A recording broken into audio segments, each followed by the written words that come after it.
What's good, guys? LM7 here, back again with another review, taking a look at another Mandalorian set, this time not from the movie, but from Season 1, the Offworld Sandcrawler and Mudhorn. Alright, this is the biggest set for the August wave, and actually the biggest Mandalorian set of the year. Just beating out the others by a little bit. 14 plus, 75,453. Comes in at almost 1,700 pieces with 1,683.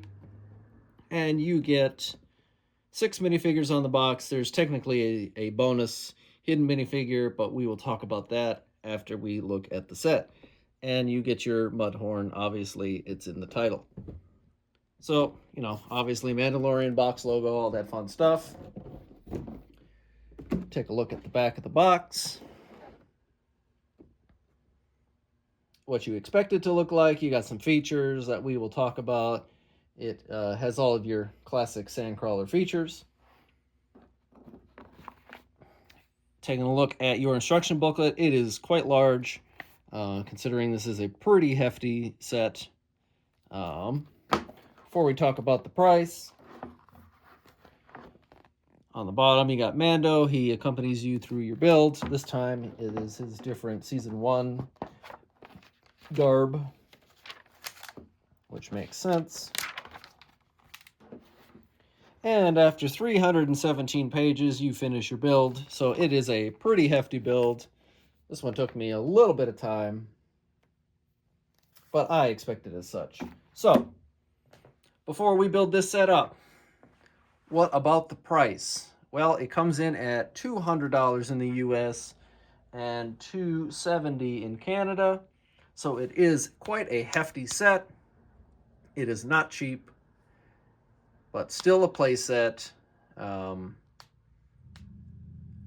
Is it worth it? We'll take a look at that after we look at the features and the minifigures and all that fun stuff. So, without further ado, let's build up the Sandcrawler and then take a look at it.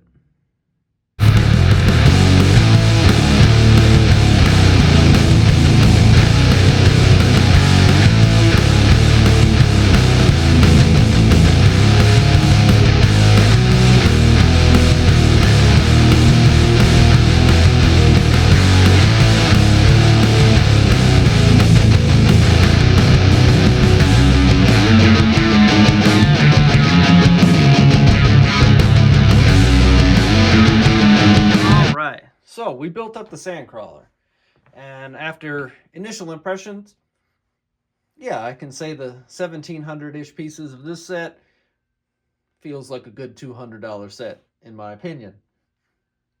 I enjoyed the build. It's a very classic Sandcrawler. The design is fairly cemented in. When they remake a set that they'll do improvements and tweaks here and there, but if they have a pretty good way they shape the particular set, then they're probably going to follow that iteration after iteration. And this is no exception to that example. But that's not to say I don't think this isn't a huge improvement over the last one. I don't have it to show it, so I'm going to say right off the bat that this Sandcrawler is bigger and more substantial than the one that came out quite a few years ago now. Obviously, it's a different color, but that's because it's an off-world Sandcrawler and not a Sandcrawler in Tatooine. That aside, does this set hold up on its own? I think it does. I'm going to say it right now. It is very expensive, like I mentioned. But if you have the funds to get it and you want a Sandcrawler, this is a really good one. It's almost UCS level Sandcrawler level, in terms of like how they do things and the build and stuff, and the overall look looks great. While not also being a $400 set, obviously. So, we'll look at some features, but let's look at our minifigures. So, in every set, we get the Mandalorian. This time, though, quite pleased. He is a different variant. Obviously, he's from Season 1, before he gets all of his fancy armor, and he's covered in mud because he's fighting the Mudhorn. for the little treasure that the Jawas want, and the Mudhorn is guarding it. So you get his old school rifle, and he gets a little knife, but it's really the mud printing that really makes this one. Same head as all of the other Mandalorian minifigures, which isn't a huge problem. This time he's got his cape on, no jetpack, and some nice back printing. I think this is really cool. I'm glad we got a season 1 set because just the variation in Mando figures is nice. In addition to that, you also get Grogu in a newly designed hover pram, which I quite enjoy the look of. Very simple, but still very effective. Using the new Grogu mold. This time he doesn't have his armor on, because obviously he didn't have it yet. And this is the first time he uses the Force to pick up the Mudhorn proper and help Mando beat it. But it's the same Grogu as all the other sets, just without the printed decal on the front. Our next minifigure is Quill, who we haven't seen in a while. He's pretty similar to his last iteration. Got a little backpack this time. He has a wrench. Pretty decent printing. The same Ergnot head piece as last time. And I just gave him the little gem with the treasure that the Jawas want. You can open it up, and it's just a little yellow piece. Nothing too special there. I gave it to him just so I didn't lose it. Nice to see him again in minifigure form. And then for the Sandcrawler itself, you get an unnamed battle droid. Here's your bonus minifigure. Technically, he is in pieces inside the Sandcrawler, but you can put him together to make a full guy. He's just, kind of a battle droid with a different silly head. But nonetheless, still a guy. And then you get 3 Jawas, Offworld Jawas, so they're the gray variants. They have slightly different printings, but nonetheless, still little Jawas. They all have different torsos, which is nice. They didn't have to do that. But thankfully, in this bigger premium play set, they showed variety. And this one is technically considered the Elder Jawa. He has a blade. I gave him a pistol because he just had a second one. I figured it's kind of in these guys' nature to have one. But they're just Jawas. You also get, as kind of standard in a Sandcrawler, you get a little cart that they can ride around on. This is, 10, 15 pieces tops. Nothing too crazy, but you can put some crates on there and have a guy drive it. Then, I didn't really care about this guy at first, but after building him, I really do appreciate the little Mudhorn you get. He's very posable. All 4 legs move, along with the feet. Decent brick-built body. Not too bulky or anything, but still gets the shapes pretty accurate. I really just like the head. It's also pretty posable. On a ball joint with a massive horn. Printed eyeballs, which are nice. I just really like how they used a old-school camera-esque piece to make the mouth look kind of like it's open. I think that's pretty cool. So overall, I enjoy the Mudhorn, and the dudes are okay. Nothing to write home about. The new Mando is nice with the mud on him. And if you don't have Quill, that's also a good bonus. But I wouldn't say that they alone make the set worth its very hefty price tag. Like I said, though, in the beginning, the improvements from the last one are quite noticeable. This is a very sturdy set. It looks good, and it has a lot of detail, surprisingly, for just a regular playset, along with being bigger than the last one, which we don't say a lot anymore. So, Mr. Sandcrawler, let's take a look at you. So starting off, just to get them out of the way, these little sails, these are nice plastic pieces that are printed. You build 2 of these little sail things, And they can be a little tent to shelter the Jawas from the harsh environment if you want, or help propel the Sandcrawler. You get 2 of them, and there's just a couple studs on the top, as you can see. You can kind of place them however you want. You know, nothing stops you from putting them on weird and whatever you want to do with them. I just want to get them out of the way. So this Sandcrawler, unlike other ones, actually has stud shooters on the side. I think they're kind of silly, but you can have your Jawas, you know, actually defend themselves. I mean, it's fitting for these particular Jawas, the off-world ones, to want to defend their Sandcrawler. All right, so let's pick up this bad boy and take a look at some of the details before we look at the features. There are a couple stickers, nothing too detrimental sticker-wise.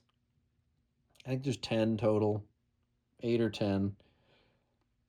All of them could be ignored if you really want to. But looking at some of the detail, there's some nice detailing there with the windows. Some nice detailing there with how they shaped the middle section here. These paneling are nice and solid. And obviously the front of the Sandcrawler has its very iconic shape and whatnot. On the top, I like how they made the hinges incorporated into the detailing this time around, there towards the back. Just makes it look more detailed while keeping all the functions they want to do. Fairly nice detailing there. And then you have quite a bit of detailing here on the back of the Sandcrawler itself. You have your little knobs that we will look at what they do shortly. But nice detailing. Like I said, I really appreciated that. It makes it feel still like a playset, while, you know, like I said, getting close to the ultimate collector side, because it's so expensive. You know, this is not going to be one that you're like, oh, I want to pick this one up and let's play. You're going to have to like plan to get this one, because it's, you know, like I said, very expensive for a playset. Especially younger kids that want a Sandcrawler. I'm not saying it's not worth it, but it's a hard swing for parents to be like, ooh, a $200 set after you already wanted the Razor Crest, and that was getting up there too. So that's just me. A lot of these Mandalorian sets are very big and expensive, so I guess they weren't worried about that. All right, what does it do? So we're going to start with the top. You can open the panel there, and on the inside, there's actually a large room for you to put your Jawas. So you could fit all of them in there fairly easily if you wanted to. And there's a little control panel, which is unfortunately a sticker. But you can also see the cool, intricate way that they built the angles here, using little droid arms and such, along with regular hinges and ball joints.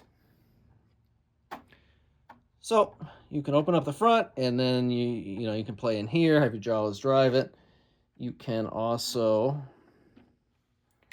open up your back paneling here to get inside here. This is it's a lot of Technic framing. This set is actually fairly complicated on the inside to build, due to, you know, what actually it is. But so there isn't too much room for people to go here, but these little spots in particular are a cool little feature where you can take a Jawa and you can put them like that. And he can pop out this window here and, you know, look like he's defending himself. I'm not going to do it because it's a little tricky to get him to stand there. But you can do it if you have some patience. But as you can see, he's supposed to stand there like that. And you got 2 windows on each side. And you can do that for each left and right side of the Sandcrawler. It's a fun little feature to incorporate the back a little bit while still acknowledging that you need the frame to keep the thing together. All right, so moving on to the middle, if you pull right here, a couple studs pop right off. You can get on into the middle of the Sandcrawler where you just have some crates with just some studs and stuff in there. And your engine block, which isn't really a feature, but they did make it look like an engine block, and it is how you control the gears and stuff for the treads. However, there's a ton of room on there, so plenty of room to put your minifigures if you want to. You can fit your little cart in there, plus your Jawas and your little droid friend. I put him in there, and bam, plenty of room to fit all your guys and stuff. And then this just pops back on fairly easily, and you can also push this to see on the inside if you wanted to. But it's a little tough if you put the guy right in front of it, obviously. So that's cool, and you can do that on both sides. So you really have full access to the inside of the Sandcrawler. Now, if you spin your top gear here, that's going to open up your the front part. It's totally spaced out right there for a second. Totally opens your lift gate, and then you can put your little cart in there, and it's controlled by a chain, just like the Separatist MTT was, which is a cool little nod to that set if you have that. This one, I think it's a slightly easier, useful feature. And then the final real feature, like all Sandcrawlers, it does ride. This time, though, they really did some improvements on the tread mechanism. You still have your gear on the back here that controls your treads. But this time, the wheel, those white wheels on the bottom, on the inside of each tread, actually allow it to get some grip and is connected to all of the other treads, so it can actually roll on harder surfaces in addition to carpet like it used to be able to. And it rolls really nicely. So, many improvements in this Sandcrawler over the last one. And thankfully, it feels like a newer set because it's also a different color. Come on, Joes. And you get, the Mudhorn and all that fun stuff. So is it worth $200? I actually think so. I think it's a fairly good set. I was quite excited for this one, and it didn't disappoint. And I'm glad that it's bigger than I thought it was going to be, which doesn't always happen. And fun little fact, if you made it this far, the treads are under 150 of the pieces. So unlike, sometimes you get sets with treads and it's like, oh, it's got a huge piece count. Well, yeah, it's because 600 of your pieces are treads. This time I think it's 148 treads altogether. So not the worst. A little tedious, but not terrible. Let me know what you think. Is this a set you guys are going to pick up, despite it being, in the bigger category? Or are you going to pick up some of the other sets instead? Let me know what you guys are thinking, and I'll see you guys next time.